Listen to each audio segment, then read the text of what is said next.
I think the first thing I'd like to do is thank Mrs. Hurst and Mrs. Farago and the home ec department for the fabulous meal, so maybe we ought to give them a round of applause.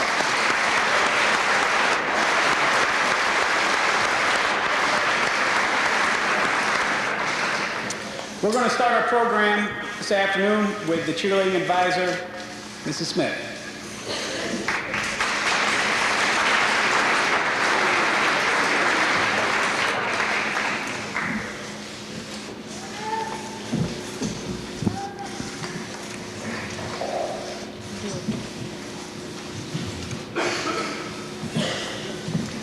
Good evening. What a special time this is, not only for our students and our staff, our community, and the boys sitting here in front of us. It's just really exciting that we've had this season. For this special occasion, we have invited some special guests. Seated here are as many people from the 1974 football team and coaching staff that we could find over the last week. So it's really nice that you all came tonight, or this afternoon. I'm so used to doing this in the evening. But anyway, it's nice that you took time out of your schedules to be here with us, and we appreciate it.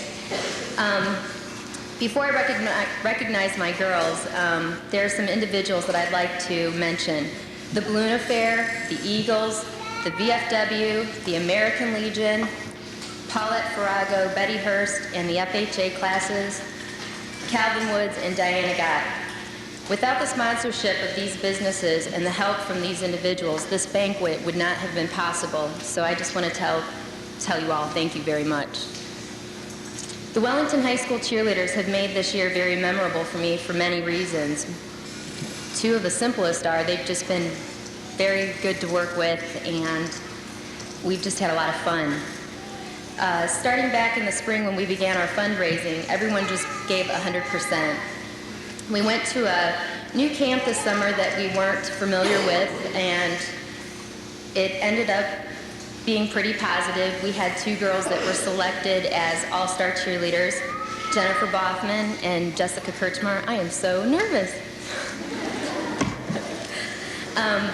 It was the second year in a row that both of these girls were chosen as all-stars, and I guess the thing you need to know about that, and I said it last year, was out of hundreds of girls from various schools all over the state of Ohio, they only choose a handful.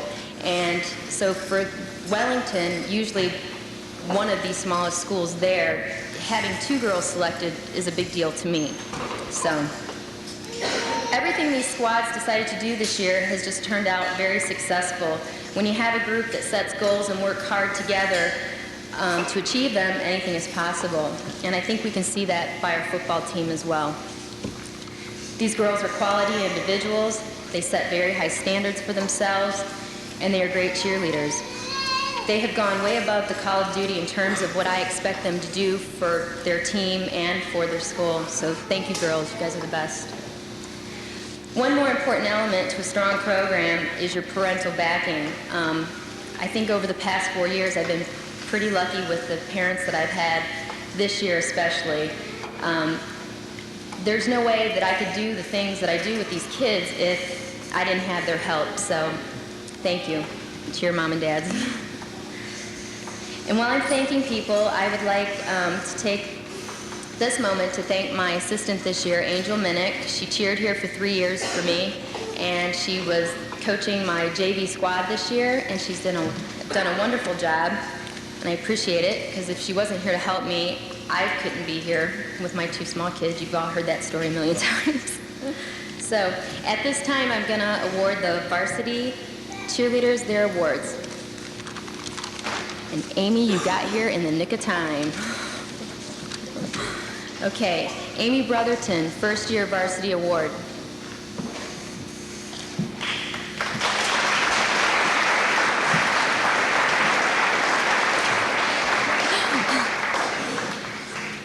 You can stay up here. Co-captain, Kelly Kalala, second year varsity award.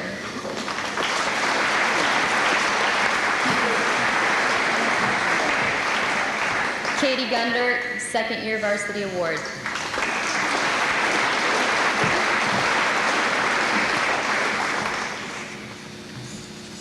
Jessica Kirchmar, first year varsity award.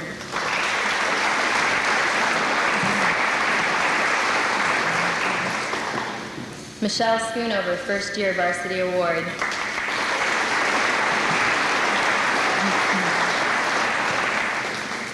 Last but not least, Jennifer Boffman, captain, 4-year varsity award.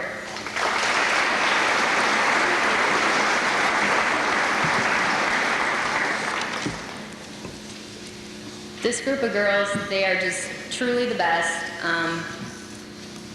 I just can't say enough nice things about them. I think they just did a spectacular job this year with what they did, keeping the school decorated, the locker room, making sure that the boys had little special things on Friday. So, thank you.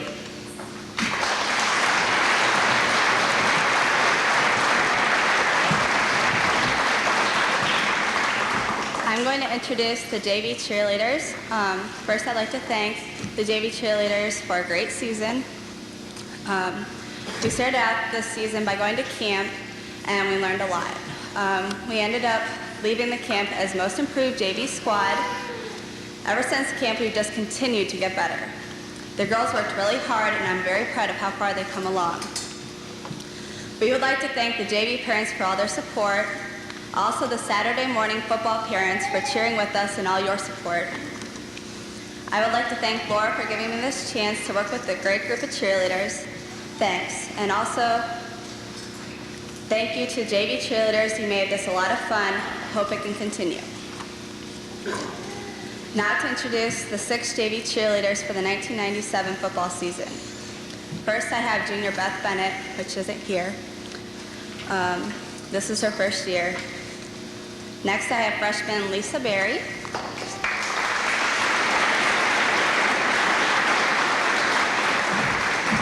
Stay up here. Next, I have Catherine McKenzie, freshman.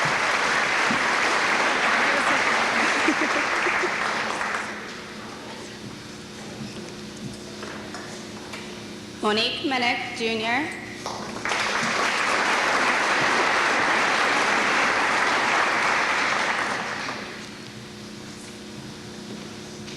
Elizabeth Rice, freshman.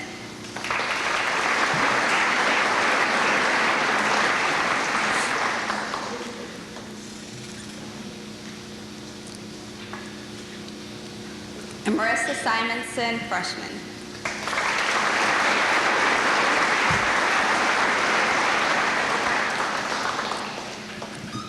We didn't have a captain, but they all shared the responsibility of being a captain, which made them all learn how hard it is. And we'd like to say thank you to the football players because you had one heck of a season. Thank you.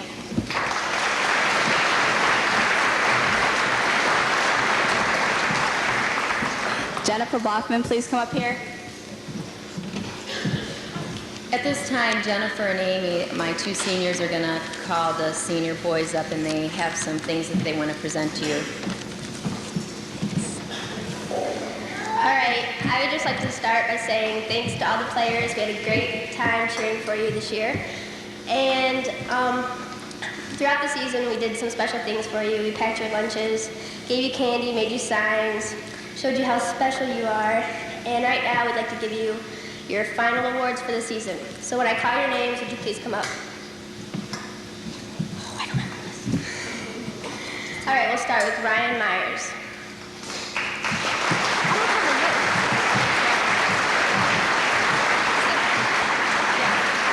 Ryan's secret cheerleader was Amy Brotherton.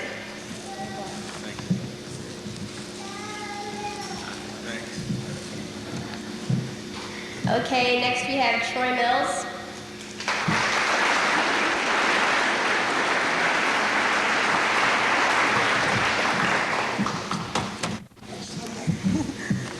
And Troy's secret cheerleader was Jennifer.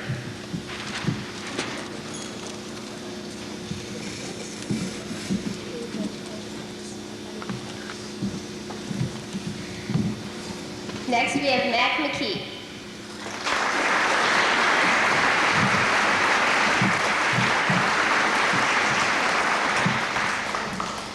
And Mac's secret cheerleader was Amy Brotherton.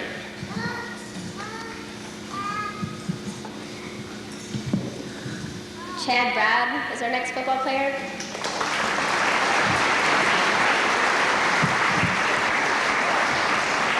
And Chad's secret cheerleader was Kelly Kalala.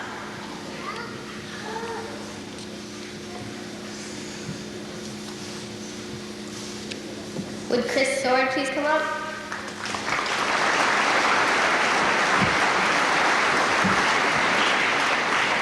And Chris's secret cheerleader was Katie Gunder. Okay, Dave Charles. And Dave has been bugging me all year. All season he's been bugging me. And who's my secret cheerleader? So Dave, it's me. Yeah, right?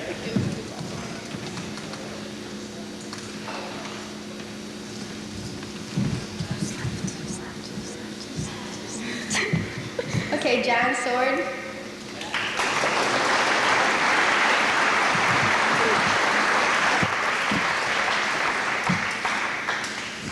John's secret cheerleader was Jess Kirchmar.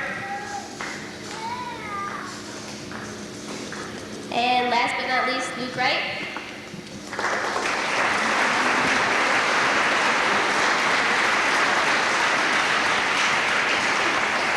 And Luke's secret cheerleader was Michelle Schoonover. Once again, I'd like to thank the seniors for a great season. We'll miss you guys.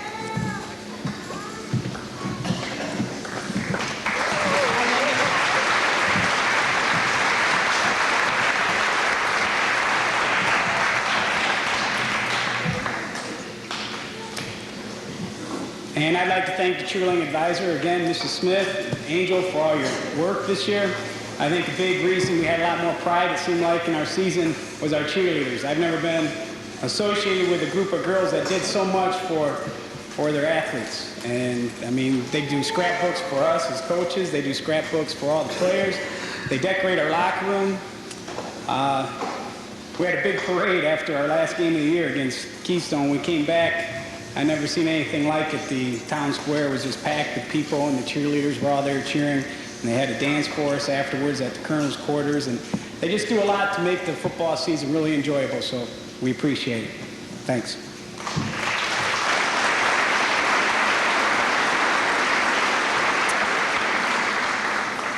Next, we have the academic awards, and the high school principal, Mrs. Bussieri, is going to present those awards.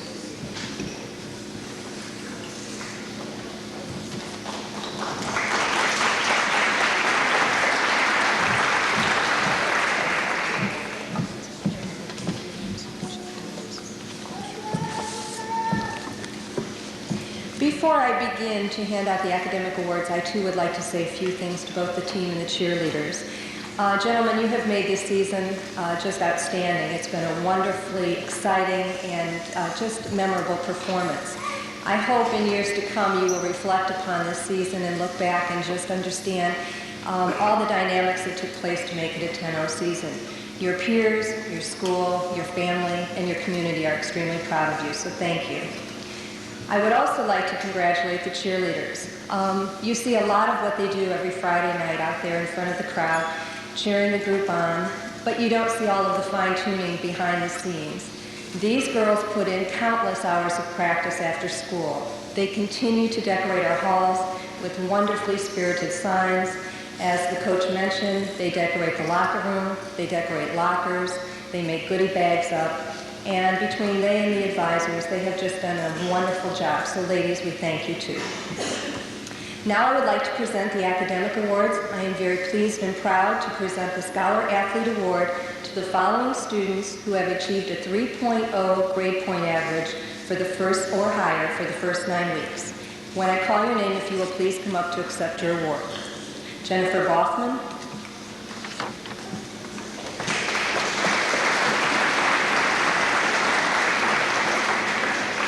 Lisa Berry,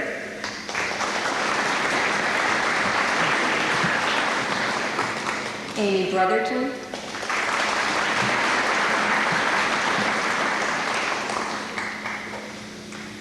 Chad Brown,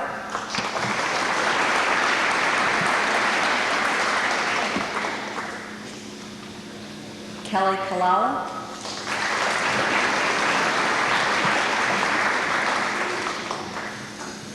Mitchell Camp.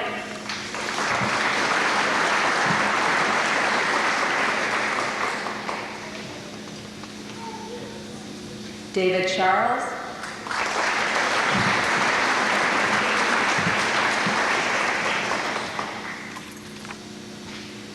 Kyle Conley.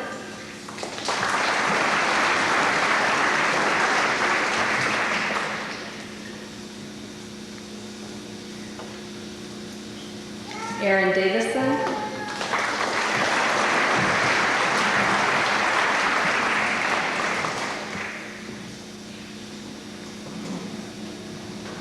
Matthew Davison.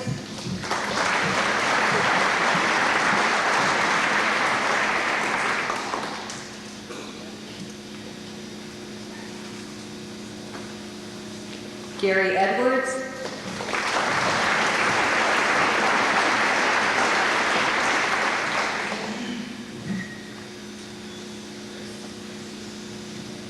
Forrest Greetham.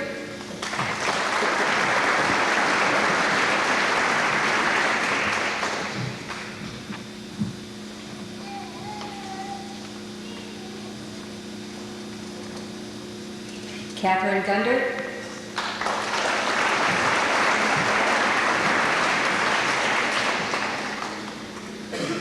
Josh Jameson.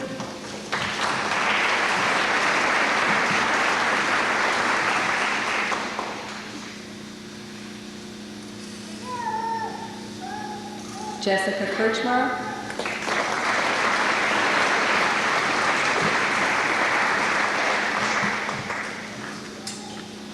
Carl Knight.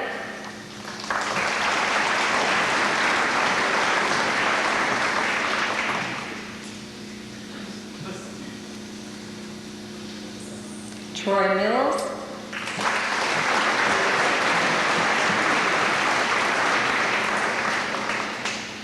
Monique Minnick.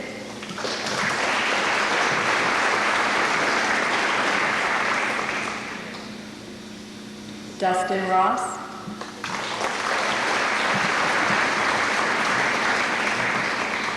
Brady Myers.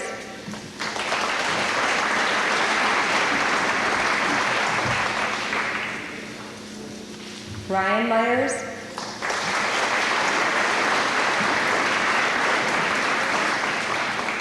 Steve Sikora.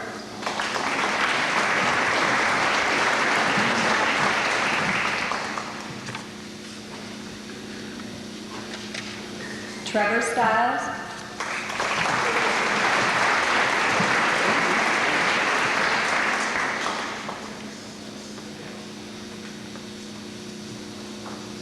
Tyson Stiles.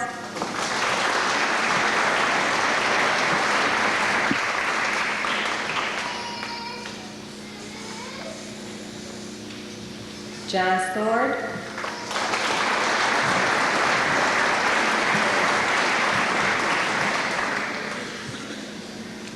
Steve Verhoff.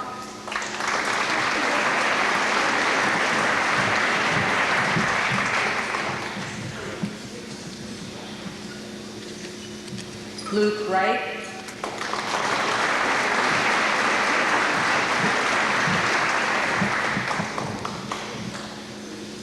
And isn't it wonderful that we have all of these athletes who are also scholars up here and we don't have room? It's really a merit to all of them. Thank you, ladies and gentlemen. Keep up the good work.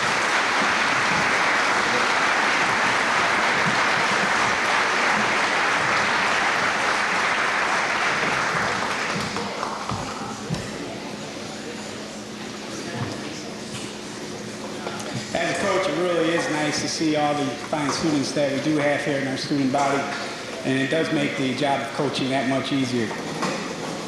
All right, we're ready to begin our football program, part of the program. At the end of the banquet last year, this group of men, I challenged them, and I said, and this is just after we won 4 in a row, finished the season last year, 3 in a row, we must keep moving forward. Success breeds success. We must make ourselves better, both on and off the field. Attitude's the key, and I believe that we are on our way to the top if we keep a mature, winning attitude. I think it's fair to say that these young men accepted these challenges, answered to this challenge. Personally, I couldn't be any prouder of a group of young men than I am this year. Beginning of the year, we've seen headlines in the newspaper, Wellington might be a contender. These guys knew all along that we were going to be more than a contender. We had confidence in ourselves that we were going to have one heck of a football team. They never doubted themselves. A coach from another school came up to me at one of our meetings and said, you know, you guys came out of nowhere. Well, we might have came out of nowhere for those people, but we had our sights set on what we did accomplish this year, and they just really rose to the challenge. It's been a long time coming. I've seen that in the paper too. And yeah, we've been through some rough years, no doubt about it. But we need to remember what it takes to get to the top. It takes hard work. It takes dedication. It takes commitment. And above all, it takes a lot of pride in your school and in your community and in yourself. That's the key. Success isn't instant. You need a lot of patience. These guys, the group of seniors you're going to hear a lot about tonight, in junior high, I don't think they won too many football games. I heard one of them talking the other day. I don't even know if they won a game. But I know one thing, they were 8-22 going into this year. Overall record, 8-22. And some of their classmates fell by the wayside. These young men had it in them. They had enough pride in their community that they wanted to be a winner, and they wanted to turn it around. They paid, as freshmen and sophomores, the group of seniors paid $240 to play football so we could have a program. I can't think of a better reward for these young men than the season we had this year. They are truly champions. And they say a dream season, yeah, it's a dream season, but it's definitely for sure a rewarding season for all of us. I'm going to start out, I'm going to introduce my assistant coaches here first. Obviously, you can't have a good football program without excellent assistant coaches, and I have that. No way you can do all the work, and these guys are really dedicated. They really care about the young men, and they know what it takes to win. And the first coach I'm going to introduce is Coach Rock. Thank you.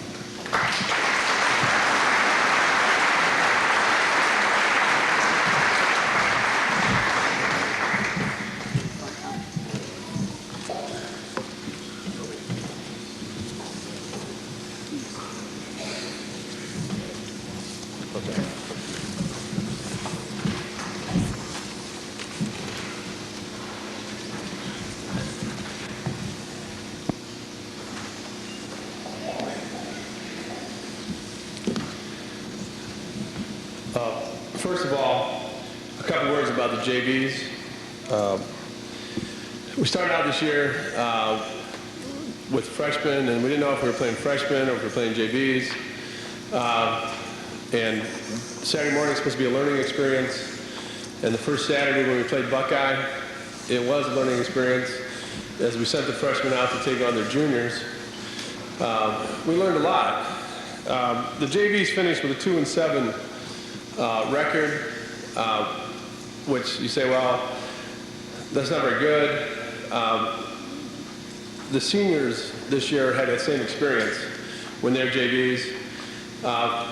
You do, even though you don't necessarily win every game, you do learn a lot, okay?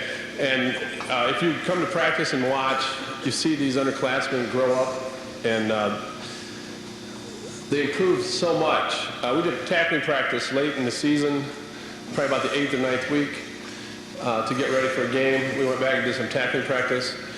And as coaches, we just looked, commented. The first day we did tackling practice in 2 days, the freshmen were in their own little group by themselves. You could have put a raw egg on each shoulder pad, and then we'd have had a dozen raw eggs when we were left because nobody hit hard enough to break one. By the time we did it in the 8th week of the season, they were smacking each other. They learned what it took to be a football player. And that's what Saturday morning is about. That's what being with the varsity is about. This group of kids has a great potential to match up and be similar to the group that we're honoring today. And so we'll talk just one quick moment I give this speech probably every year. Coach laughs. He says, well, I'm going to send you up and talk about the JVs, you know, just use the same old JV speech. It's the same deal. As coaches, you look around, and we look around, we see people and say, oh, wow, look at all the people that are leaving. But what's exciting as a coach is not to look at the people that are leaving. You thank them and you say, great. But you look at the people that are coming, and you say, wow, look what's coming up. Hey, look at this kid. What if this kid goes up? What if that kid? Wow, we're going to be great. All right? And that's where we're at. Okay? To the underclassmen, to the JVs, the same old word comes up every year. The word's potential. You have it. These guys had it. These seniors had it 2 years ago. I can think of one person who played JVs even last year, came out this year, and was a big part of our 10-0 season. And I'll talk more about him when I go on my individual awards. But the JVs who are going to call for first, keep in mind what you learned, and we talk about this every Saturday morning on the field, what you learned about being a football player, and what you learned from the upperclassmen in the season we had, to come out, to work hard, to reach your potential, to be in that weight room, to be working in school. Hopefully, even though the record was 2-7, personally I feel it was a success. The JVs, we had a successful season because of what the people learned and what they're going to be able to contribute to us next year. At this time, I will call some JV players, Steve Bierhoff, Nate Vineyard, Josh Leach, Eric Benelli. Come on up.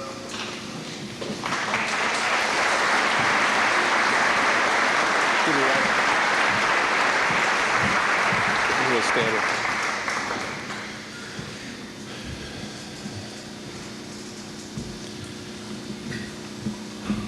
These people are receiving their numerals, the two freshmen, Nate and Steve, and the two sophomores receiving their JV letters. These are part of the people, I think we took 14 or 15 every Saturday morning somewhere.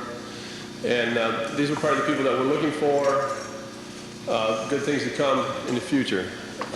And I think if you talk to them, they understand that they learned a lot about this game. A real quick story.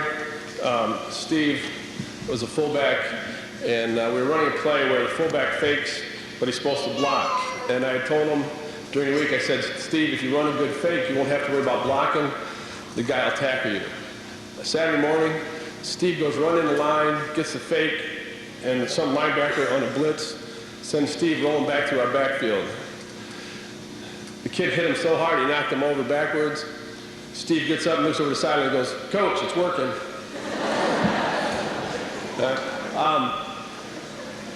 But that's the learning, okay? And these guys did a great job, and we're looking for big things in the future. Nice job, guys.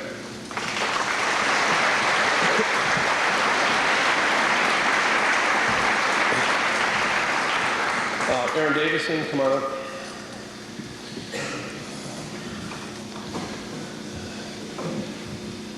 Aaron has responsibility coming up next year. When you graduate linebackers, like the ones that we are getting rid of this year, we need someone to come along, and I think Aaron realizes he's got a shot next year of being that linebacker. And we've seen some things change. He wants to be in the weight room. He wants to be aggressive. And we're looking for big things. He was on the kickoff, kick return teams, and he played quite a bit, and so he received his first varsity award. Nice job, man.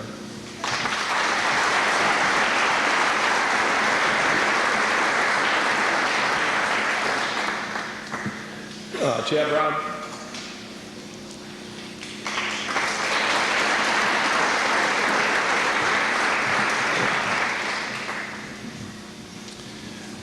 A quick word about Chad.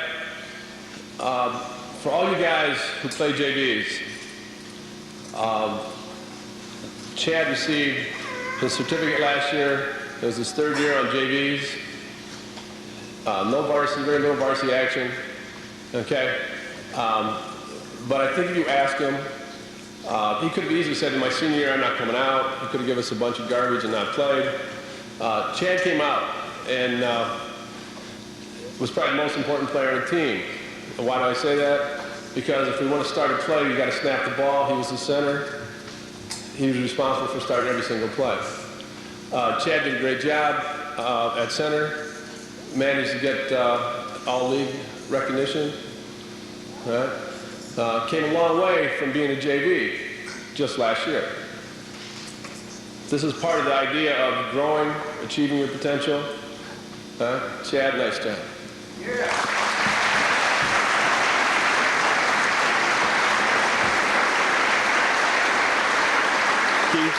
Keith Dawson.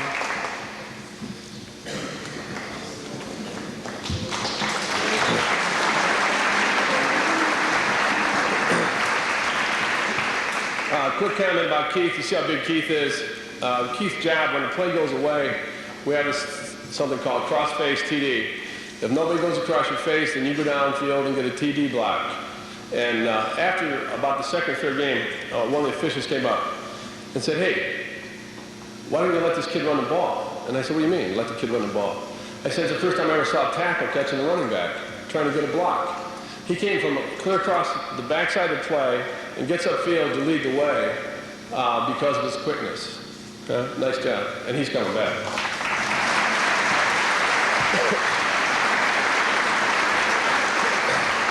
Ryan Hormel.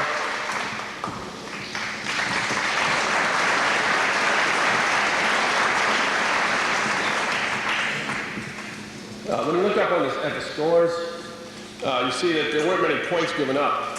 And one of the reasons they don't give very many points is when you have a great defense, which didn't get a whole lot of recognition this year because the offense was overpowering. People don't score. And one of the reasons they don't score is when you have good linebackers. And this is one of our linebackers receiving his third-year award. And he is coming back also. Nice job, Ron.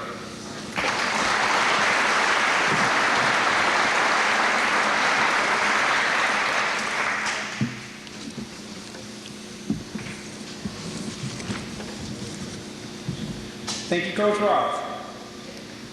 Coach Roth coaches linebackers who do a heck of a job, who did a heck of a job this season. And he also coaches the offensive line. I don't think I have to say anything about the performance we had there. Does one heck of a job for us. Our next guy's been around here for a long time. I think, I don't know if he coached the 74 team or not, but he knows a lot of people on that team. And I'm going to call up Coach DeVoe.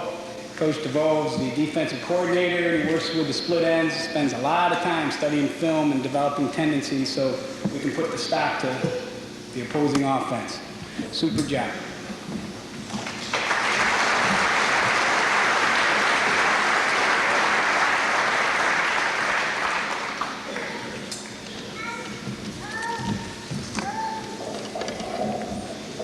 I never could play with these things, right? Okay. Usually they let the little guy go first, but for some odd reason I get to go second. As Matt said, one of my jobs is to work with the defense. Well, he'd forget to tell people that's because I don't know a dang thing about the offense, so he puts me on defense. I worked with Matt, 8 years now? This is the first year in 8 years I've really started to understand the offense, and it's kind of scary. All right, let me bring up some of my JV players here. Bring the freshman up, Justin Hurl, Zach, I call him Button, but it's Batten, Mitch Camp, and Al Covington. Come on up, guys.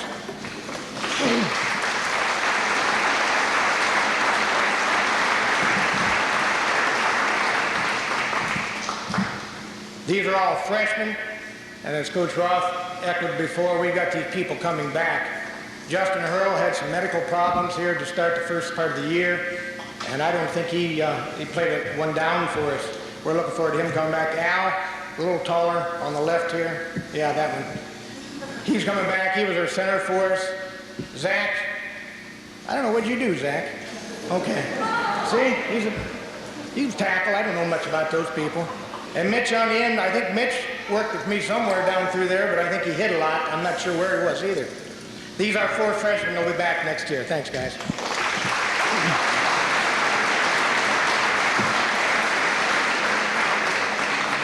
couple of our taller people now. Jason Sharp, Forrest Greetham. Taller and bigger and meaner.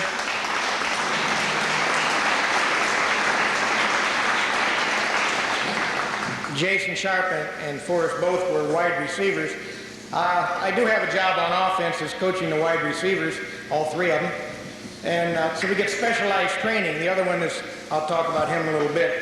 But these, Forrest is you're a sophomore, Forrest? Both of them are sophomores. And needless to say, they need to eat a little more. They need to grow a little more. We won't talk about working on their hands. They're wide receivers. We expect great things out of them next year. Thank you.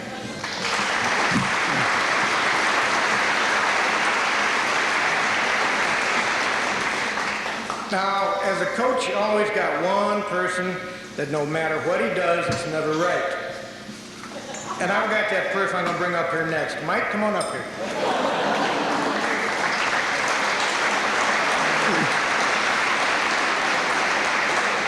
Mike's a sophomore. He's a defensive tackle. I got to work with him quite a bit. But the smartest thing we ever did was put him between the two swords. Because he knew if he screwed up, they're going to kill him.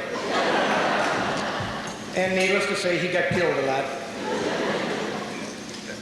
Mike had to learn the difference between right and left to start out with. And then really to make it confusing, we had to make the slant calls just a little different, strong slant and weak slant. Well, he understood left and right because we marked his shoes.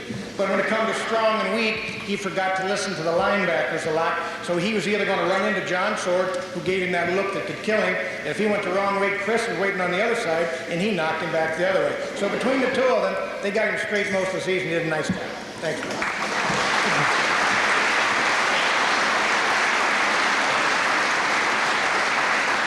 Matt Davison.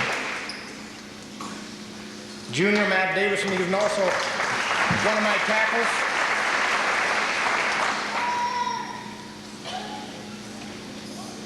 Matt, as a sophomore, had some medical problems. I guess he had catcher's knees from baseball, something like that. So he didn't play as a sophomore. He's back, he played as a freshman. Missed his sophomore, come back out as a junior. He was my swing man on the TNT. In other words, he was just like your sixth man off the bench. He was my first off the bench. On certain downs, certain situations, I'd take a little beef out and put a little more quickness, a little speed in the form of Matt. He was also an offensive center, but we used primarily on defense. He was the character that used to trail me down the sidelines every Friday night. Just to see, I told him don't get too far away from me, but I didn't tell him he had to get in my back pocket. Thanks, we'll see you next year, Matt. Troy Mills. This is my other receiver of the three. Troy's an example of what, as a coach, you don't want to see. Not the fact that he can't catch the ball, because he did that. I got some stats here somewhere. 35 catches for 456 yards and 5 touchdowns. But what I'm trying to say is, as a coach, you say, you've got to come out, you've got to play at junior high, you've got to play as a freshman, you've got to play JV ball, you've got to earn the right to be a starter as a senior. Well, Troy didn't play football until he was a senior, so that's kind of hard to say that. But he did a nice job. I mean, he had all the right moves. He's out there playing grass basketball against these guys on defense, and they couldn't cover him. So, I don't want to say this too often, but it's nice to have somebody with this type of ability. Boy, I wish we'd have had you about 4 more years ago too, Troy. Thank you.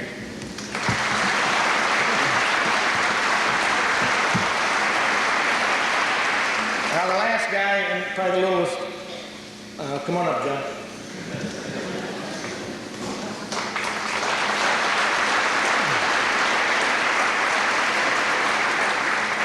Well, the players before each practice and after every practice have to weigh in. And I did check the scale one time, or the weight chart, early in the year during 2-a-days, just to see what John weighed. Well, for some reason, it never changed through the entire year. It never went up, never went down, but it was always filled in the chart. And I haven't figured that out yet. And when he weighs in, it says 270 the first couple of 2-a-days. And at the end of the year, the last time he checked his weight was 270 again. Now, I know better than that. He's not 270. You quit, right? John was my nose tackle. Usually, on defense, you want short, quick, I won't say dumb, but short, quick people on defense at the nose. Rod's laughing because he knows he's been there. You want short, quick people up on the line because long ago we come up with the philosophy, we're not big enough to play with some of these guys across the line, so we want short, quick people. Well, John ruined that theory. I mean, if you're an offensive center and you lined up across from John, I think there'd be a wet spot there somewhere. And all year long, it was the same thing. You know, we put him there because we didn't want to put him on one side of the line. By putting him at nose, he'd go left, he could go right. Most of the time he went through or over. Chad Broward can attest to that. The easiest time Chad had was on Friday night when he played against the opposition, because during defensive practice and offensive practice, John was across from Chad, and I think maybe, hopefully, that's what made Chad quite as good as what he is too. He's going against John every practice, come down to Friday night, and he's got little people, 200 pounds, little people against him instead of somebody 207. John was all conference, all district. He yelled at me before we started here. He wanted to know how many sacks he had, and I said, well, I don't know. You had a few, but I'm sure Coach Stahl has the stats on that. But he, without a doubt, was one of the most aggressive 270 pounds plus football player that we've had around here for quite a while. I wish we had him coming back, but he's a senior. Yeah, he's 34. Thank you.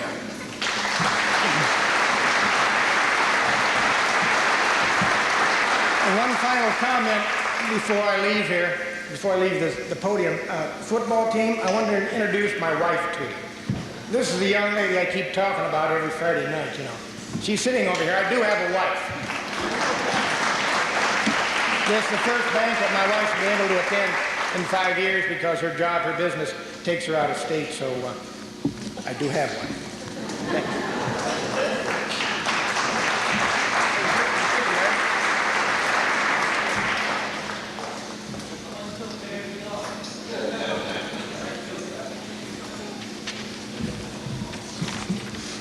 Okay, next I'll introduce Coach Channel. Coach Channel is the young guy on the staff.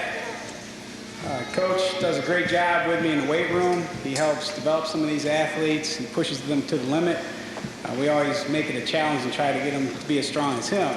And if they get that far, then we figure they're going to be excellent football players. Coach Channel.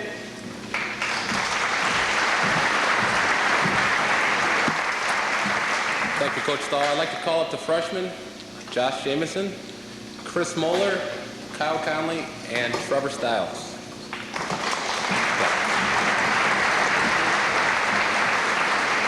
They're receiving their numerals today.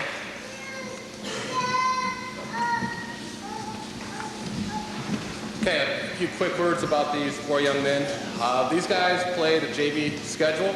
They were supposed to play a freshman schedule, schedule was a little mixed up there. But all four of these guys played, and they played a lot.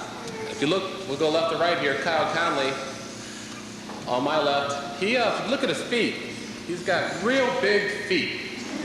And hopefully that's a sign of things to come, because I look at his parents, his dad's a real big guy, and Kyle's mean. So he's got all the things we're looking for in a football player. And I guess my comment could also apply to the guy to his right, Josh Jamison. Josh is one of those guys, as a freshman, who's always one of the first people to hop in the scout team. And that's kind of scary when you're going against John Sorden, Ryan Myers, and some of those guys. And Josh was always right there. So you have to give him a lot of credit. Chris Moeller, another big guy. He played JV, both offensively and defensively. He's a big guy we're expecting a lot of things from. And Trevor Stiles, who someday will be standing up here if he decides to ever go into teaching or coaching. He's one of the smartest guys. Right now, he could be the coach, okay, because he's a student of the game. We're counting on him next year, possibly a lot of varsity action. He's real aggressive. He makes a lot of mistakes, but he knows how to correct them. He looks to correct those mistakes. So these four guys here, let's look for big things from them in the future.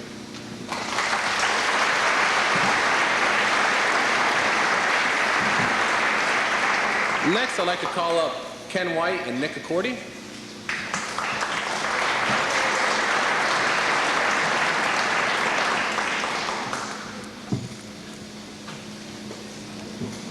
Ken, the one receiving the certificate, is a sophomore. He is a defensive back tight end. He got us in a lot of trouble this year. If you ever hear any noise during the week, it's a clank, clank, clank. But that's not from the industry in town. It's from throwing footballs at Kenny. He doesn't catch too many.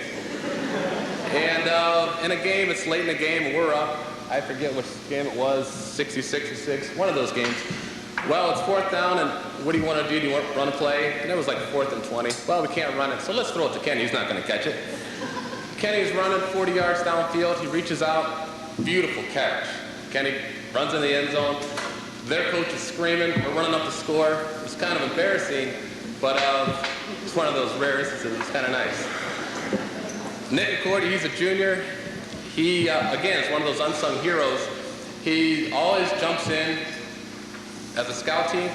He is big, he's strong, he's one of our harder workers in the weight room, and he's a guy that we really have to count on next year to provide some leadership on our varsity team. So these two guys, look for them next year.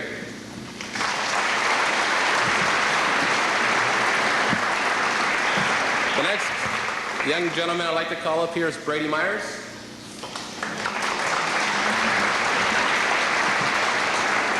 Brady's receiving his 2nd-year letter. Brady was first-team All-County tight end. He was a second-team All-League tight end. He used to be known as Little Brady. If you take a look at Brady, though, he's not Little Brady any longer. He, this week, I was told he beat his big brother, Ryan, you might be familiar with him, in a wrestling competition. So, Little Brady is not Little Brady. He, quite a young man.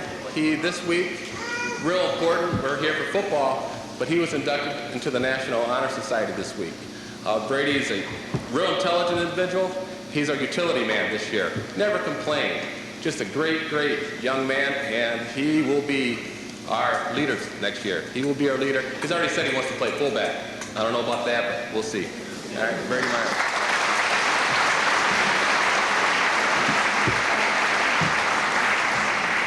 The next gentleman I'd like to call up is Chris Sword.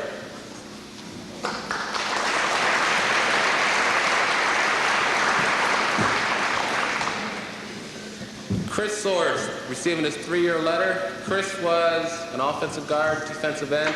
He was a first-team All-County selection, first-team All-League, first-team All-District, and maybe some other awards here as the night goes on.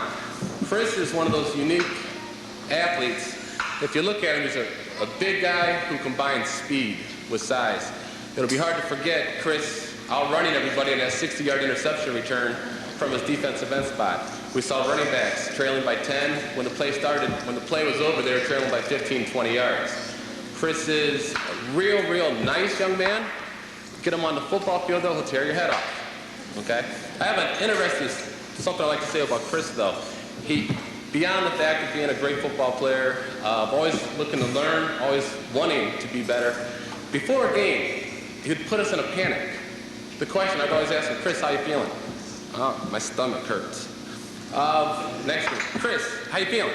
Oh, I got a headache. Every game, Coach Stahl, I don't know about Chris Sword. I don't know if he can play. He's really hurting. And then all the awards, he'd go out and he would just be one of the best football players on the field. So Chris Sword, he'll be very, very hard to replace. We're going to miss him. And as I said, we wish we had him back a few more years. Nice job, Chris.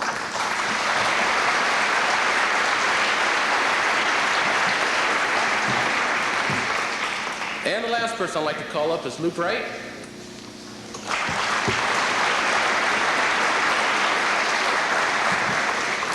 Luke's receiving his 4-year letter. He was an offensive guard, defensive end. Luke was one of the best in the conference. He was first-team All-League, and he could have been both ways. He was first-team All-County, first-team All-District, and again, he might be receiving some awards here later on. I had the honor to coach Luke back when he was in junior high, 7th grade and 8th grade. I have a real short little story. Luke is one of those guys, first game. I remember 7th grade, I looked at him. He's kind of staring out in space. Luke, what's wrong? Nothing. Luke, you scared? Yeah. They're big. And going with that, okay, Luke worked hard, lifted weights, and he became one of the best football players, like I said, in our conference. And I remember our Loudonville scrimmage. It's the first scrimmage, and we're allowed on the football field. And Luke, from his defensive end spot, he hand-shivered, which was his job. He hand-shivered a guy into a running back. Both of them, like dominoes, are laying flat on their back. I thought Luke's going to be all intense, all jacked up, ready to go. And he looks over at me and he's smiling. He's got this huge smile. He just says, I love this game. And that's Luke Wright. He's another guy. He's irreplaceable. He made our offense go. Him and Chris Sword, our guards, our offense. He just a fine, quality individual. And again, we're going to miss Luke Wright. Hate to see him go.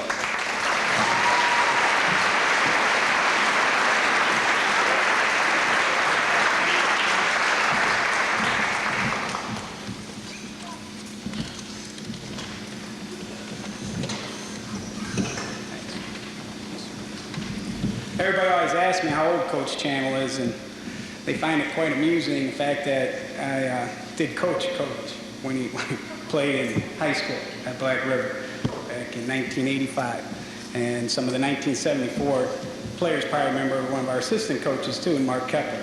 So he's been with me for quite a while, and I've known Tim for quite a long time. I'm really glad to have him. Okay, I'm going to call up here first Jason Atkins, Gary Edwards, Matt Kimmick, Carl Knight, and Steve Sikora. All freshmen.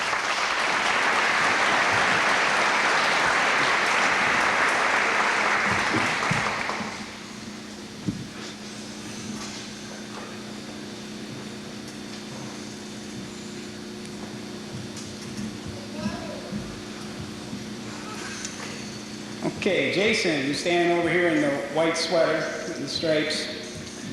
Jason's going to be an excellent football player for the Wellington Dukes here in the future. Maybe as far as next year, he can be a starter for us. Comes from a long line of athletes to play football here at Wellington.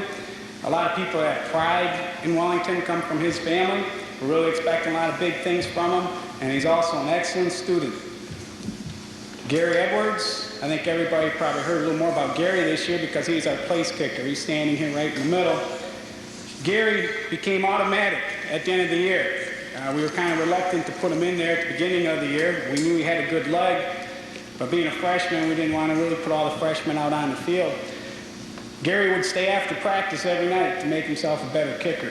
And sometimes I'd forget he was out there and be driving out of the parking lot and look out and there's someone out on the field kicking yet. Of course, Coach Roth didn't like that because he was always kicking the good footballs. We had better ones he was supposed to kick. Worked hard. He was one of the young athletes, especially now today, they have to make a tough decision if they want to play soccer, if they want to play football, and he's an excellent soccer player too. And he kind of came out a couple of days late this year, but we're really glad he came out and we hope that he sticks with it. Excellent athlete. Matt Kimmick, Matt's down here at the end, right in front of me. Matt Kimmick's a really tough football player. He has good football knowledge. He's gone to a few camps. He's also tough. He broke his hand halfway through the season and played the JV schedule with a broken hand. And it's amazing to me, I was watching him in Benedictine when we were warming up before the game, how he was catching all the passes one-handed. So that's probably going to make him a better receiver even down the road. We're expecting big things from Matt also. Carl Knight. Carl's all the way down at the end. Carl's another one, like I just mentioned, played football this year over soccer, but he's an excellent soccer player too. Carl has good skills, kind of sounds like a tape recorder off of Matt. He scored 2 touchdowns, I believe, Friday night games. Is that right, Carl? So he got his foot in there already. So hopefully he can score a few more next year. Steve Sikora. Steve here in the middle, right here in the black. Steve, another one with good skills. We're expecting a lot from these freshmen.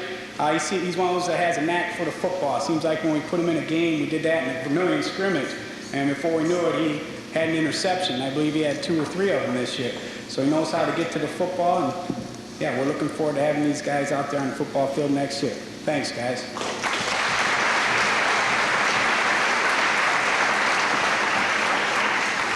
The next 3 individuals will be receiving their 2-year letters. Tyson Stiles, Jeremy Ogle, and David Charles.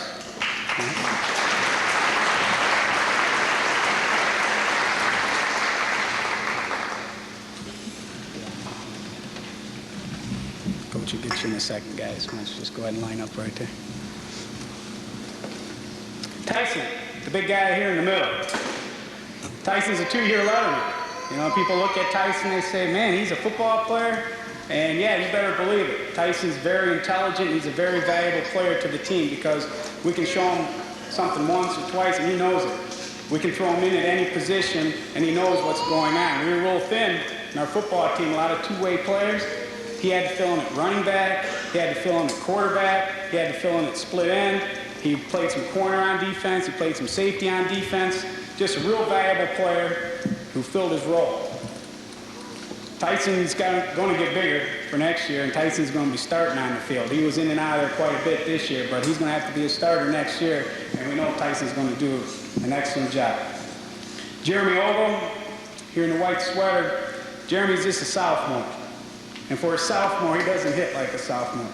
And I really mean this. I think he's the top hitter on the football team. Now, Ryan won't like me for saying that. I mean, John won't like me for saying that. But if you've seen this guy play on Friday night, he made some heck of a hits one-on-one in the open field. I can remember a couple against Jason Ammons from Clearview.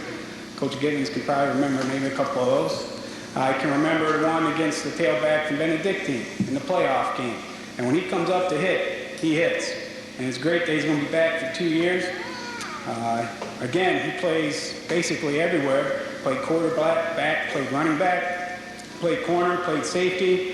But I think the most valuable position we had him at this year was a punter. And especially towards the end of the game when we got into the toughest part of our schedule, he was very, very important in keeping the other teams pinned back in the hole. And our defense came through, especially mid-view game and so forth, and our defense came through and held them there and got the offense field position. And that's why Jeremy became the all-league punter this year, first team, Lorain County. Jeremy Ogle. David Charles. I could stand up here and probably talk all night about David Charles. 2-year letterman. He lettered last year as a corner. He played quarterback last year, but I don't think he's seen a down on Friday night at quarterback. Is that correct, David? I believe so. When I say this, you know, he's one of the most pleasant surprises in 1997. Not to him. He wasn't. David impressed Coach Channel and I at a 7-on-7 scrimmage we had with Black River back in the summer at quarterback that we decided to give him a shot at the #1 quarterback. He was doing really good in 2 days, coming along just fine. And I believe it was like 2 days before the Buckeye game, he severely sprained his ankle. We had to make a move to put Jeremy at quarterback. And Jeremy went in and did a heck of a job against Buckeye. Played a super game. And it seemed like the offense was rolling real well. And we had to make a decision the next week. What are we going to do? We got Jeremy here who can play a lot of positions.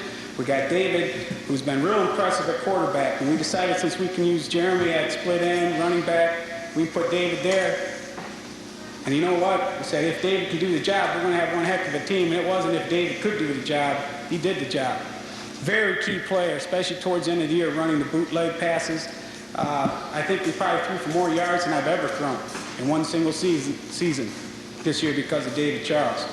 A lot of determination in him. We had problems in years back getting people out on the field to practice. David was always the first guy on the field every night throwing the ball, and he was making all the other kids get out there to catch it because he needed receivers. And he really developed himself into an excellent quarterback.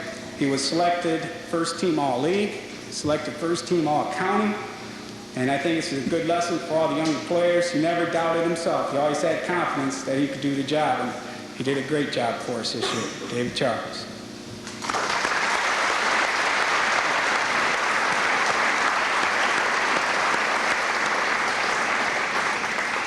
The next two people I'm always going to have a special fondness for. These two individuals started working last winter, basically after the wrestling season.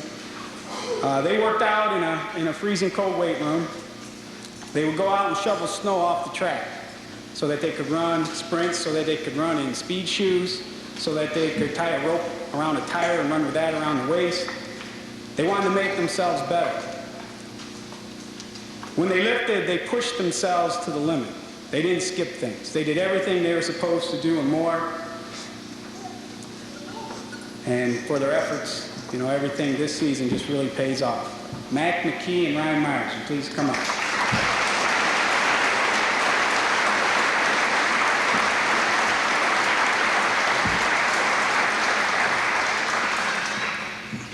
They would make sure Coach Channel and I were always in the weight room. We could never skip out. Mac, senior, he's receiving his 3-year letter. Mac started 3 years at nose guard. And you look at Mac, he's just a wiry guy. It's kind of like what Coach DeVoe was explaining to people that we want to put at nose. Well, it was great. When John was out there, and John's quickness and his size, John was just unblockable. So Mac wanted to play safety, and we moved him to safety. Mac's one of those guys that he might not be the greatest safety. He might not be the greatest running back. He might not be the greatest tackler, but he's good at all those things. Very valuable person to the team. He was third on the team in tackles. Had 88 tackles from his safety position. And a lot of the reason for that is because Coach would use him at safety. He'd move him to a down lineman. He'd move him to a linebacker. And we expected a lot out of Mac. And Mac became very valuable to this football team. I was wondering about that the last few games of the year. Man, if Mac got hurt, what are we going to do? Because we were getting thin. And it never happened. Mac fought injuries for 2 or 3 years. He always seemed to break his hand, break his finger, break his foot for 3 years. And this year, just everything fell in place for Mac. Excellent football player.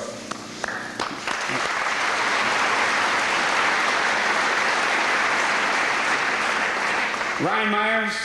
Ryan's also a 3-year letterman. And if you looked at Ryan when he was a sophomore, he was just a little kid about this tall, to the podium. And we watched films the other day and kind of laughed and giggled about, hey, who's this kid out here? That's Myers. A lot of great things have been said about Ryan Myers. And none of those things are exaggerated. Simply put, he's a winner. He hates it when he hears things bad about any Wellington athletic team. He would get upset coming back from Little League baseball games. He would do a lot of umpiring in the summer for the young kids up at the park. And he would hear people saying, if the team was doing bad, if they hear negative things, that would bother him because he didn't want to hear that stuff. He wanted to make sure that Wellington had a championship season. Tremendous pride. He's a big-time player in my book. Some of his accomplishments this year, he has the all-time touchdown record at Wellington. Didn't get the points, though. He all-time tackle leader at Wellington. He started 3 years at linebacker. All-league, and in the league, he was back of the year. All-county, and in the county, he was back of the year. All-district, and district includes Benedictine and all those teams. He was all-district, and he was also the back of the year. And we can remember a couple good bats that Benedictine had there. And I believe there's more to come. He shows what hard work and determination can accomplish. He's really one of the best football players and individuals that I have ever been associated with coaching football. Ryan Myers.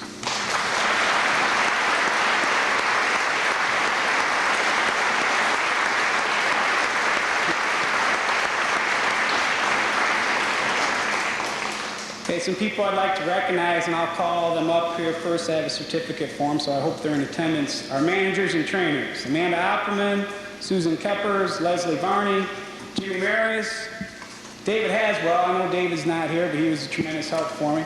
And Brian Barber. So if any of those people, please come up to receive your certificates.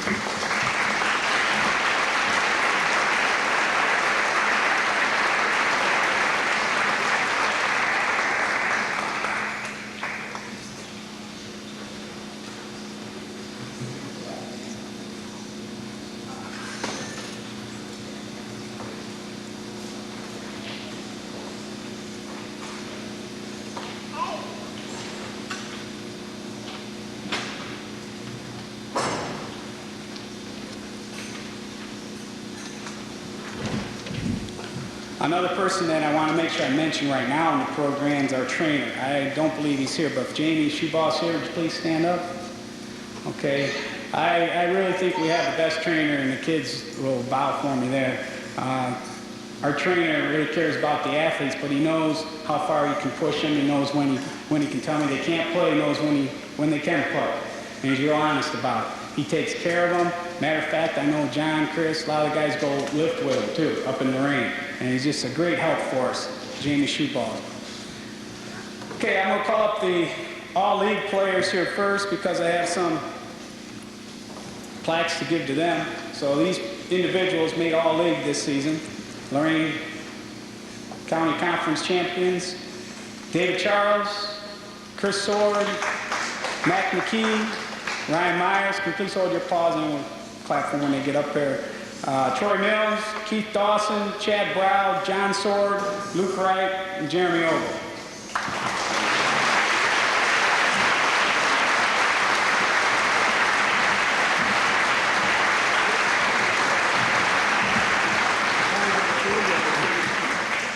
it's phenomenal that you look up and we have so many fine athletes on the all-conference team.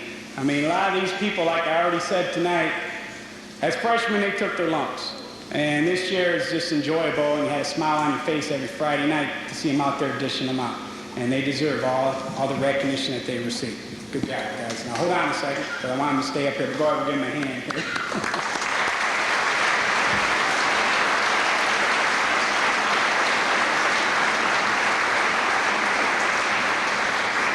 I'm going to have these players just step down to the next podium, but these were the players of the year, just the ones that I called, guys, all right? The defensive lineman of the year, I don't think there's any question about it because he was a dominant force in the entire league. Nobody could block him, and that goes John Sorrell.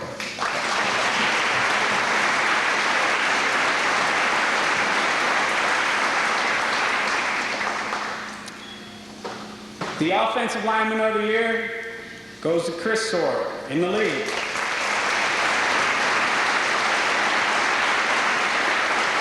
And I really would hate to see the food bill in this family. And they are twins, by the way. No one knew that. You might not look like it. Yeah, fraternal.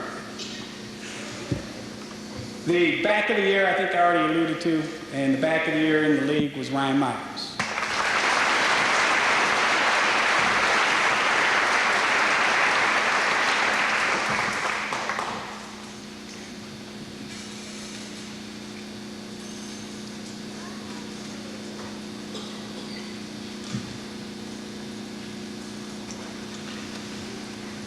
Now, the all-county team banquet's next week, December 8th at Southview, and there's really not much of a difference in the all-county team. That'll be announced, but the only difference is, and I have him come up here and stand with him for a second, the all-county, Brady Myers also made first team all-county at tight end.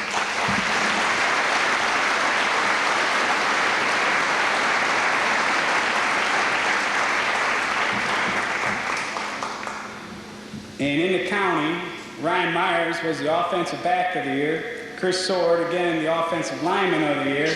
And Luke Wright was the defensive lineman of the year. So you can step down there, Luke. Yeah. Wellington has a lot to be proud of in these fine young men. Okay, guys, you can have a seat.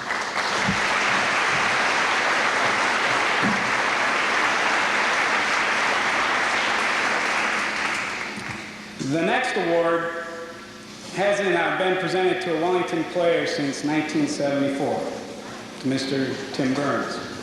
And the next award is the Golden Helmet Award, and I'm going to try to pronounce her name properly, but Miss Sinzak is going to come up and present the Golden Helmet Award, Lorraine County.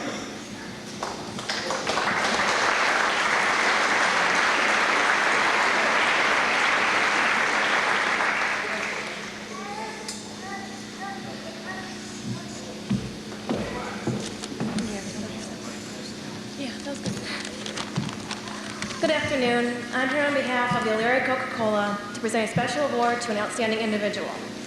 As many of you know, Coca-Cola has been awarding outstanding Lorraine County athletes for over 30 years. In football, the award is the Golden Helmet. The criteria are based on outstanding athletic ability, academic achievement, and the ability to go on to college to play at the collegiate level. It's always been an honor to receive this award, and this year's Golden Helmet is presented in memory of Tom Hoke. Tom was the head coach of Clearview for the past 20 years, and he'll be remembered as an outstanding coach, person, and gentleman, and respected by everyone. This year's winner has received many awards already, including All-League, County, and District. And County and District, he was back of the year. Okay. I can't think of a better way to cap off his high school football career than to award him as best football player in this area.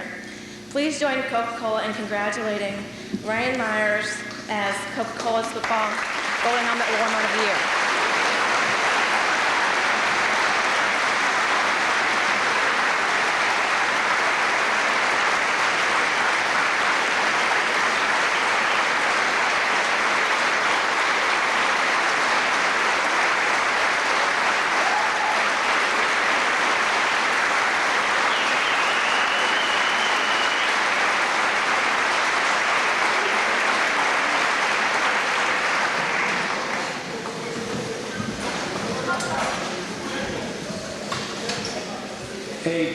special award.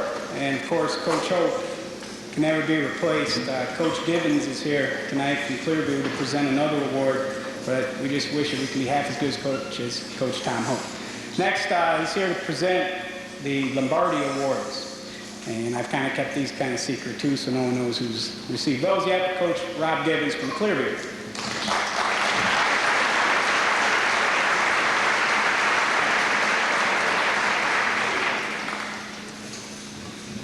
I'd just like to take this opportunity to congratulate Coach Stoll again on a successful season as staff. I coached against Coach DeVoe for a long time when I was at the Avon, and I got a break when I went to Leary High, and unfortunately now I got to go against him head-to-head at Clearview again. I know one of these times he'll retire. I hope. But this is the Lombardi Award, and I'll give you a quick background on it. Lombardi Award is given in honor of Coach Vince Lombardi of the Packers. It's based on your dedication to the game, your hard work, your commitment, your pride in your community, which is evident, and not just the guys who won it today, but in the players of the Dukes football team, for the pride that they have in the community here in Wellington, and for the work ethic that they have, that they've shown, that Coach Stoll has told me about, that I've unfortunately have had to coach against the last couple of years. And these individuals are great players that deserve the accolades that they're receiving tonight, and that they'll continue to receive, I know. Tonight, the coaches have said, the coach has said that a lot of the guys are, the community is going to be sad to see him go. The players are going to be sad to see him go. As a opposing coach, I'm glad to see him go. But if I could have Mr. Luke Wright and Mr. Chris Sword come up, please.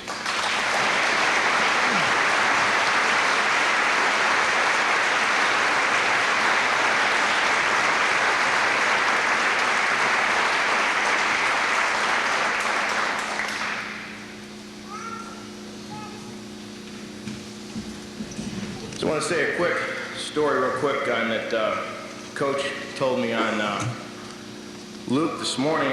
Coach Stoll and I talked this morning that Luke played a couple games, 4 games I believe it was, that he had mono. And unfortunately, he went to see the doctor the week of the Clearview game, and the doctor said, "You've already played with it, you're done with it, you might as well play Clearview game." Luke, I wish you would have sat out that game, buddy.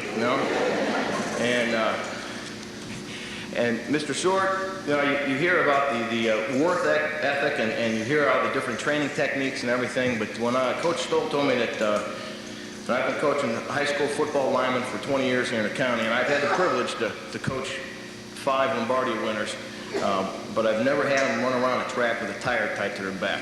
So I'll have to try that one for next year. But again, congratulations, guys. Nice job.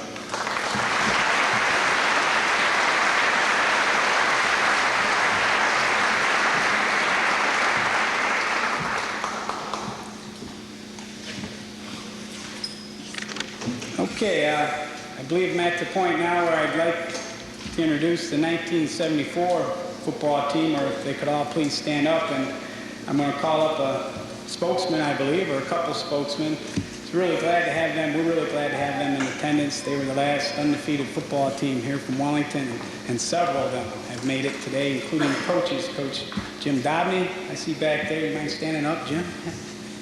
Of course, Jim's wife, Debbie, teaches here, and Coach Volso. And he was the head coach on that fine football team, and I know that they were an excellent football team because we played when I was at Milan Edison back in 1974. I was just a sophomore, so I think I stood on the sideline more than I got to get out there and play against Mr. Burns and Mr. Kepler and those people. But we can remember, we could never tell who had the football. They ran the wishbone, and no one knew who had the football. They just did a super job. And, of course, the main guy you always hear about who's really been good support throughout this season and talking to our young athletes and sending them nice letters and trying to get them fired up for the football games, Mr. Tim Burns. And I believe him and Rodney Harrison are going to come up to present some plaques that were donated by Harrison's for the Lorain County Conference champions. Extremely nice thing to do. Thank you.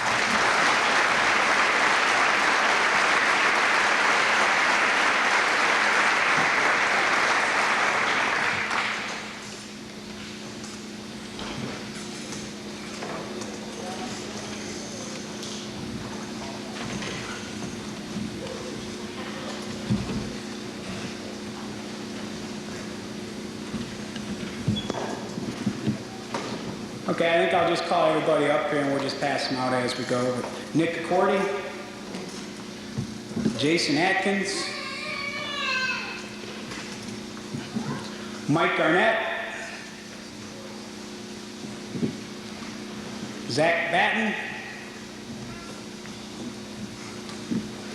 Eric Benelli,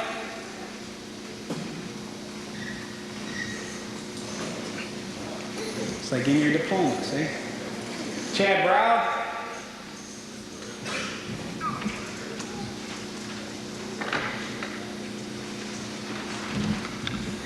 Mitch Camp, David Charles, Kyle Conley,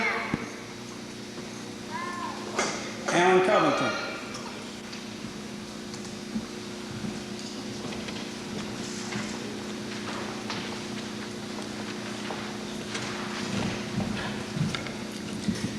Matt Davison, Keith Dawson, Gary Edwards, Forrest Greetham,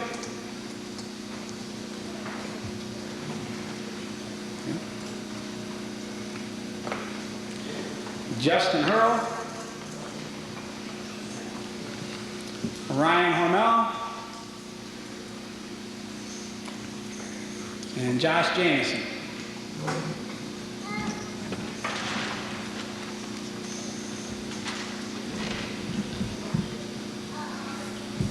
Aaron Davison, Matt Kimmick, Carl Knight, Josh Leach, Matt McKee,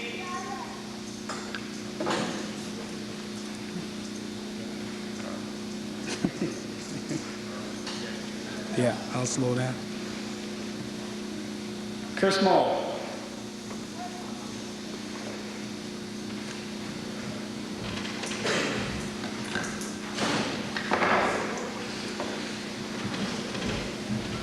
Trevor Stiles.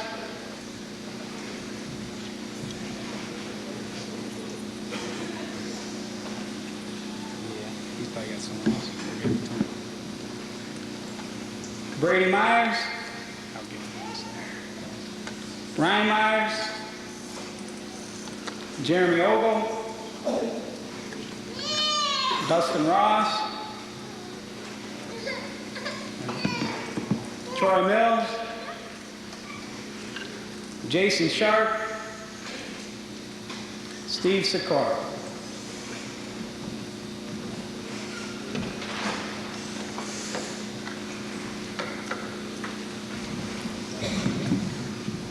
Nate Vineyard, Ken White, Luke Wright,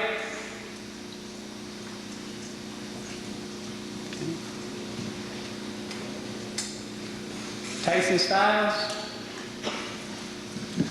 Chris Sword, John Sword,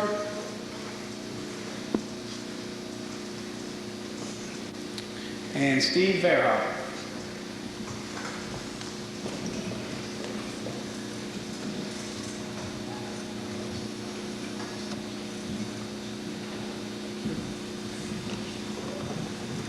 Okay, I guess we can have another round of applause and you guys can sit down.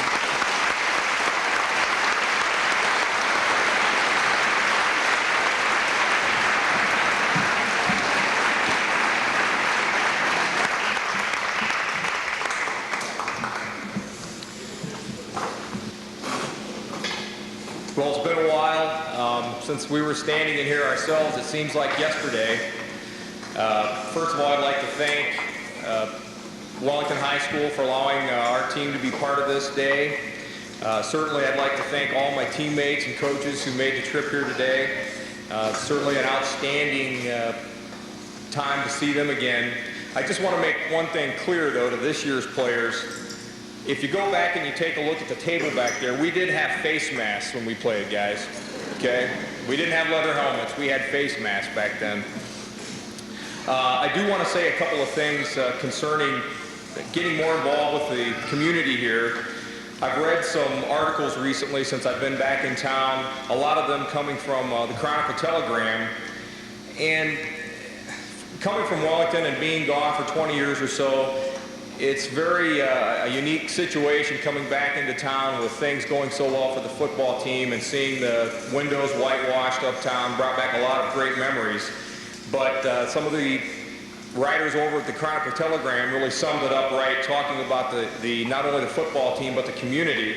The lean years. Wellington's had plenty of lean years, but even when Wellington has had the lean years, they've been able to put a competitive team on the field, and as one of the sports writers said, they always gave it their all and they're very hard hitting.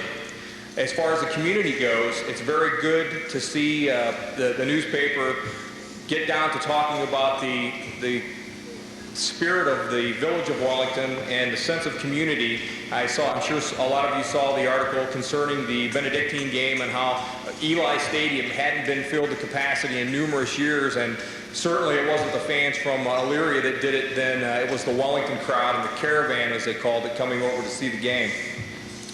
I'd also like at this time to take a chance to throw out a concept to all the people here today. I recently read about a LaGrange Keystone Hall of Fame.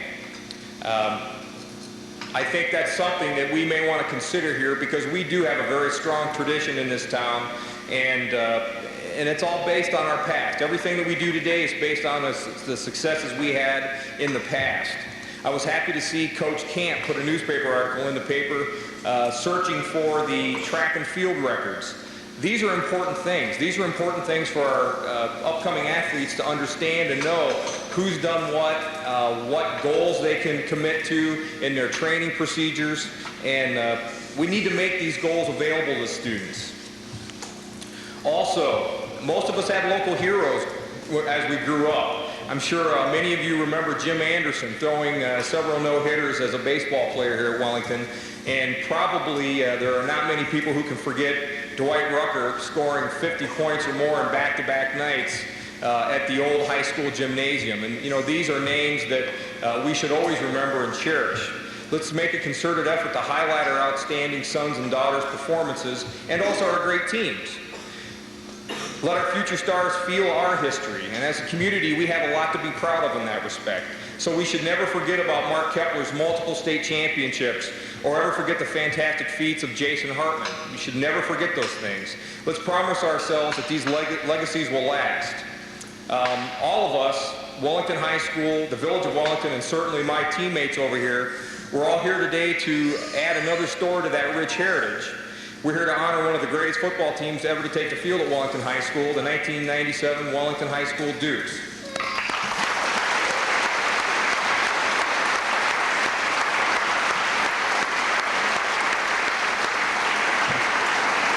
I tell you guys, it may not seem like a big deal now, but as you can see, 23 years later, we still remember it. It's nothing that anyone can ever take away from us, and we cherish it. Every day we get up, we think about it. I do want to briefly talk about a couple of things that have led to these accomplishments. First of all, I would like to tell a quick story about, I've heard several times about the tire deal. The guys tying the tire around their waist while they're training. I had a couple weeks that allowed me the opportunity to come and kind of volunteer with the track team a little bit this spring. And I saw these guys running these sprints on the track over there, getting in our way a lot, but they were so big that I didn't want to say anything to them. And I remember at one point thinking, my gosh, I mean, these kids are out here busting their butts. They're working their tails off. And I remember one of the kids asked me, hey, Coach Burns, would you like to join us? And I said, well, just throw me the rope. I already got the tire, okay? Just throw me a rope and I'll try that. But above and beyond Ryan's tremendous season and the accomplishments that he's made, we have to remember that it's a team sport, and all the things that came out of the 1974 season were due to our team and due to the teammates that we had and the tremendous collection of talent, just as the 1997 team. A lot of school records were set this year. Again, we can't forget these things for the future. The most points ever in a season. What, Coach, 438, something like that? 43 points a game. That's you know, I did tell Jerry Rombach from the newspaper a couple weeks ago that at Wellington you took it on the chin a lot, but when you got a chance to give it, you did it in the right way. And so it was good to see these guys running up the score. Sorry to say that, but there's a lot of frustration there over the years, and it was good to see them just enjoy themselves like they did. So they had the number of points, the wins. There's only two teams total that have ever gone through an undefeated season with 10 wins. 1974 and 1997. You're the third ever undefeated and untied regular season football team. And as you think about the team of 1925, and as you look at my teammates from 1974, we gladly welcome you to our exclusive club. Thank you very much. Congratulations.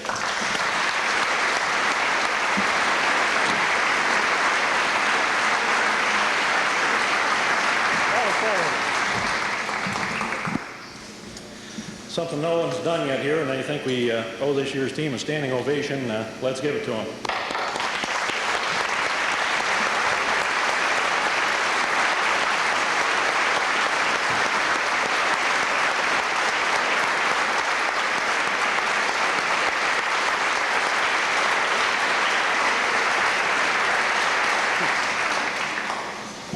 Everyone needed that stretch anyway. You're getting tired of sitting. I can speak on behalf of the team of 74, which like Tim said, we're very proud and honored to be here to contribute in this year's team's banquet and their party. Each coach and player on this perfect team will remember this as a great season for a lifetime. You have achieved a feat that is seldom experienced, as Tim cited in the history lessons there at Wellington, that there's only been 3 other undefeated teams throughout the course of Wellington High School history in football. I remember in '74 at this very banquet, our head coach, Bill Vosel, stood here and said at that time that he may never witness another 10-0 season throughout his coaching career. I asked him earlier today, he said he was lucky enough to go with a 12-1 record at one of his schools, and he's now retired. So that goes to say that throughout a career, it's very fortunate to experience that. On the other hand, Larry DeVoe, who's still with us, has been fortunate enough to experience 2 10-0 seasons in high school Wellington. Although Larry's coached enough, I think, to be through two lifetimes. But it's a credit to him, he still is and still doing well. He's a good coach. What's the difference between a 10-0 team and an 8-2 or 9-1 team? Certainly the record, but there's more to it than that. There's something truly special. The coaches, Coach Stahl, the rest of the assistant coaches, the talent, the stars on the team, the camaraderie. There's a little bit of luck involved. We had it when we played against Clearview. I think you fellas might have had a little bit against Edison this year, that you have that one close game, and other than that, you dominated. This team can best be summarized by the word greatness.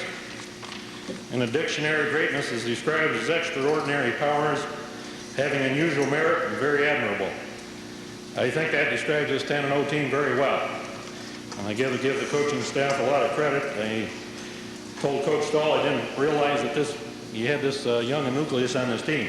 You had some outstanding seniors, but to only have 8 and go 10-0 is quite remarkable. I think we had, 18 seniors? So quite an outstanding job, and you got quite a future in front of you with this many returning players.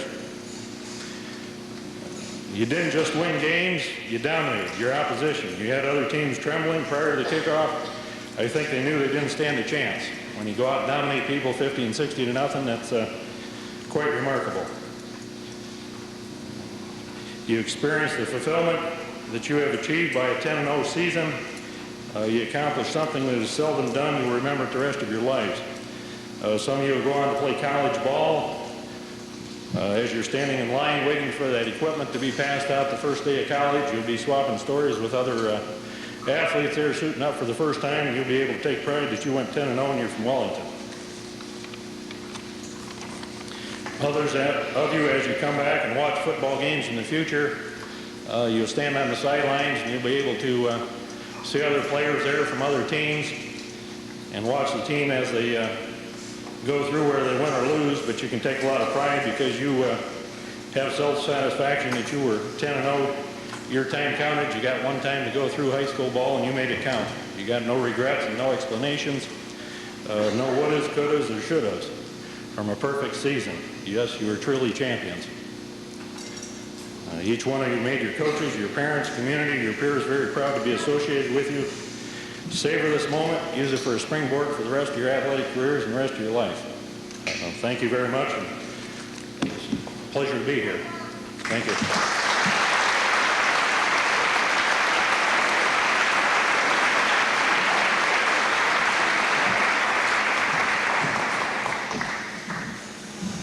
Well, we really appreciate those fine comments, and really the young men out there deserve all the credit, but I'd still like for the 1974 football team to stand up, them and their wives. Would you please? We really haven't got to look at all of them yet. So please, everybody stand up.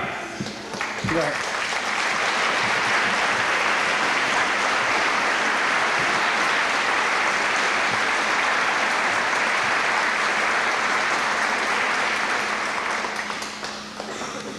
I still have a few awards on the table up here. I know it's getting kind of long, but we have our team awards to give out here next. Our first ones I'm going to pass out are captain's plaques, and all the seniors get captain's plaques, so I'll just do this real quick here. Troy Mills, Chad Brow, John Sword, David Charles, Mac McKee, Chris Sword, Ryan Myers, and Luke Wright.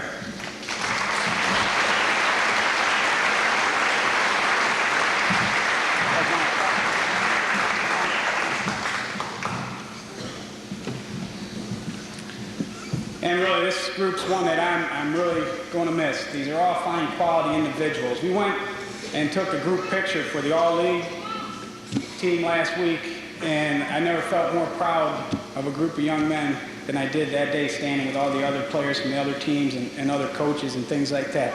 They set a fine example. They're fine young men, and if we can get 8 more next year, we're going to be a winner, and I'm sure that we can do that. They set a fine example for us, and really, they've just been super. Made it a dream season. Thanks, guys.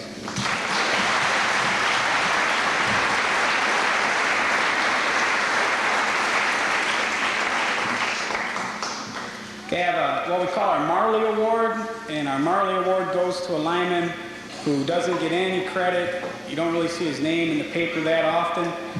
This particular individual that received one this year played football here at Wellington for 4 years. And this year he received his first letter. And I'm sure he's had some of his buddies go by the wayside. Some people quit. And this young man really stepped up his game this year. And he was a key to why we could trap up the middle. And that's why Ryan got a lot of the yards. Not the only reason, but he did a super job. And I think the person that went across from him in practice did make him a lot better. But the Marley Award winner this year goes to Chad Brown.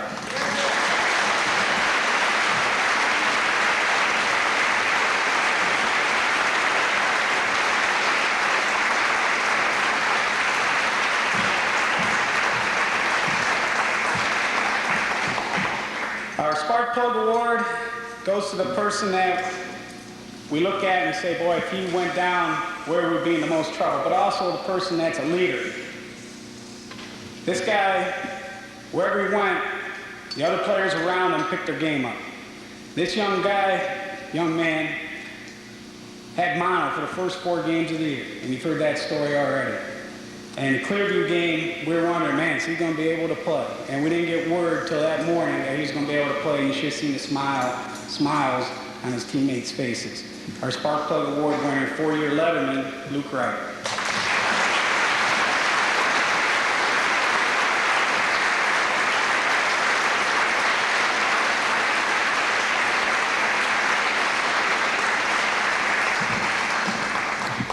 You never realize all the things Luke did. Not only, did he play defensive end or an outstanding offensive guard, he's also our long snapper.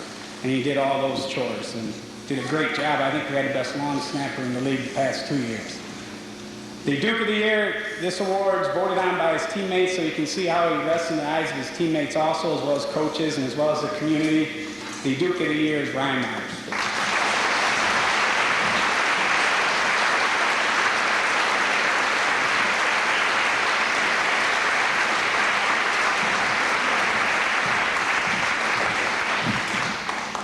Okay, that concludes the awards. I have special thanks. Yeah, I'd like my wife, Lisa, to stand up there. I'd like to thank her, and of course all our wives. To the very supportive parents and the very supportive community, we had a parent group that would give us meals on Thursday nights after practice. And really, they always had smiles on their faces. They were always real positive with us, and they were looking forward to the games on Friday night. And they just did a great job. They had great meals, and thanks a lot, ladies. The community, I've never seen it so excited this season.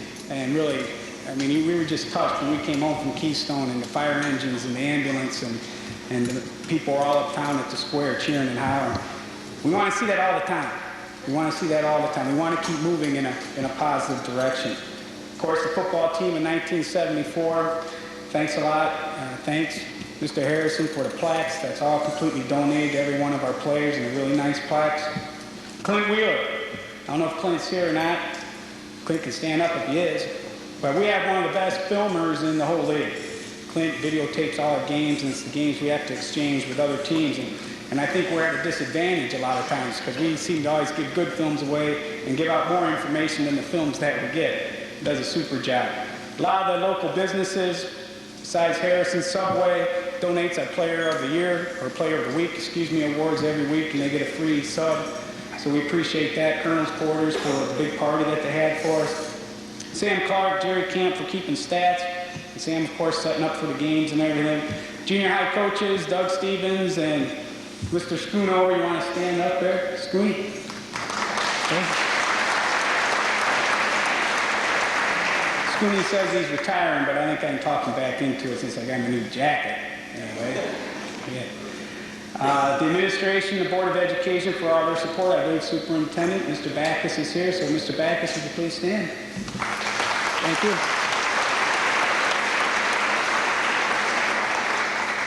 Okay, I believe I thank the cheerleaders and Mrs. Smith, but this whole ordeal was put on by them. They did all the setting up and everything. I just think it's super, so I guess we better give them another round of applause. Great job.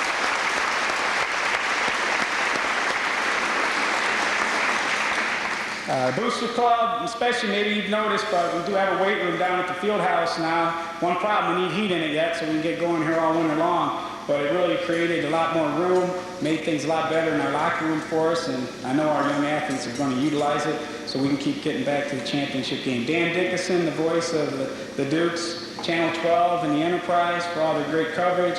Chain Gang, the band. Let's keep the ball rolling. Let's keep going in the right direction. This year was truly enjoyable, and this is the way we like it. So let's keep it going, people. Thanks a lot.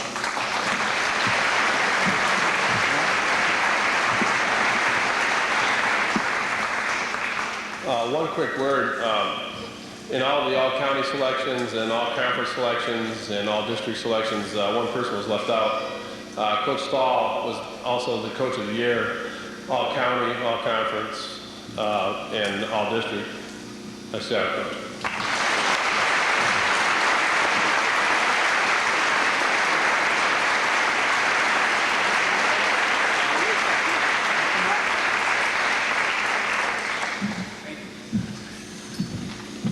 We have some seniors come up, Luke, and we have gifts for the coaches and cheerleaders to pass out.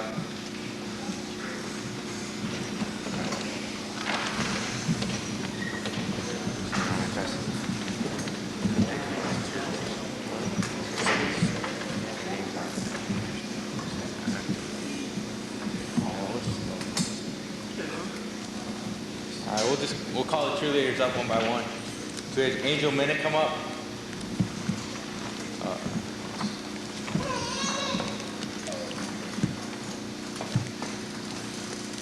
Beth Bennett? Not here? All right. Marissa Simonson? Pass this out. Jessica Kirchmar?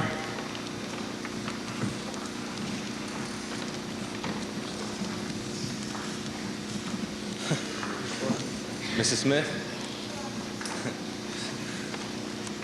Katie Gundert? Kelly Kalala? There's yours. Catherine McKenzie?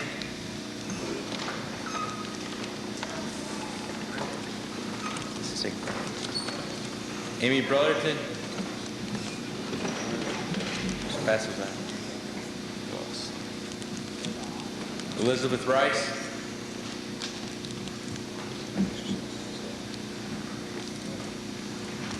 Michelle Schoonover? Lisa Berry? Monique Minnick? Jennifer Balford.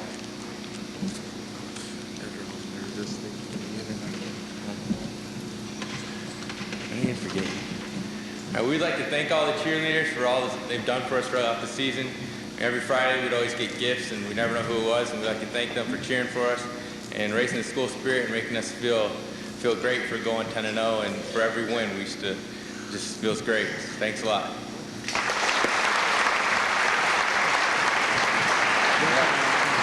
Okay, give us some Smith. I don't see the All right. We have coach's gifts now. All right. Here, hands for Coach Stahl.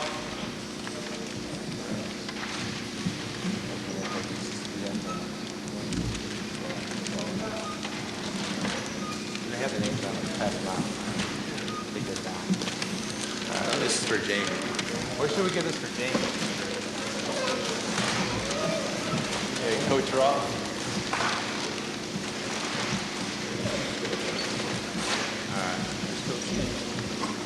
Coach Channel.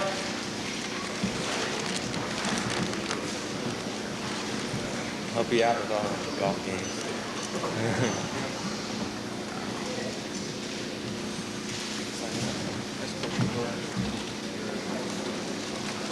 And we got this thing for the weight room for all the coaches. There is a reminder of what it takes to be number one. Yeah.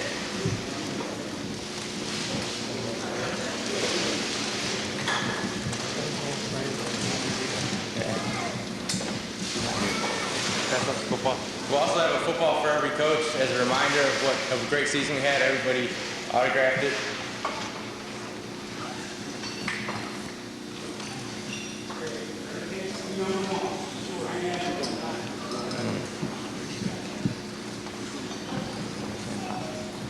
I got one. Coach Stahl.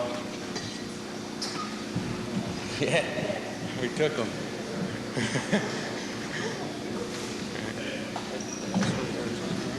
Yeah, it's not. Yeah. They'll be replenished, Mr. Clarkson. All right, we just like to thank all the coaches for all the time they put in for us and all the dedication, long hours they spend going over film and just helping us throughout the years from freshman on and watching us grow and just being a part of our lives. And just like, thank you.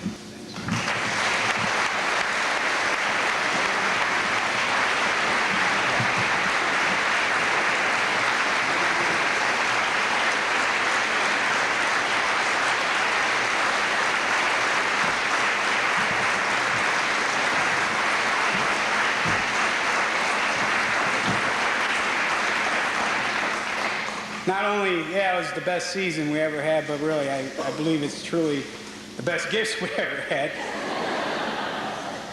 And the best young men that we've coached in quite a while. Good group of men. Thanks a lot. That concludes the program. Thank you.